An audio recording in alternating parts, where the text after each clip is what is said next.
చెప్పారు కదా 969, 960, 930 అలాగున ఏం చేసుకుంటూ వచ్చిందనమాట, తగ్గుతూనే వచ్చింది. ఒకానొక కాలంలో ఆదాము అన్నాడు. ఆదాము ఎంతకాలం బ్రతికాడు? 930 సంవత్సరాలు బ్రతికాడు. ఆఖరిగా మెతూషెల దగ్గరికి వచ్చేసరికి వృద్ధి పొందిందా, తగ్గిపోయిందా? ఎక్కువైంది. 930 నుండి 969కి పెరిగింది. మళ్ళా అక్కడి నుండి ఏం చేసుకుంటూ వచ్చిందనమాట, అది దాటి ఎవరో పోలా. మెతూషెల బ్రతికినటువంటి 969 సంవత్సరాల కాలము అది దాటి ఎవరో పోలేదు. అక్కడి నుండి తగ్గిపోతా వచ్చింది. ఎందుకు? అక్కడి నుండి పాపము విస్తృతంగా విస్తరిస్తున్నటువంటి పరిస్థితుల్లో ఏం చేయబడింది అనమాట, దేవుడు మానవుని యొక్క ఆయుష్ను అంతకంతకు తగ్గించుకుంటా వచ్చేసాడు.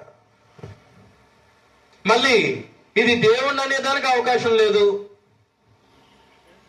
ఇప్పుడు ఇందాక దైవజనులు మాట్లాడుతూ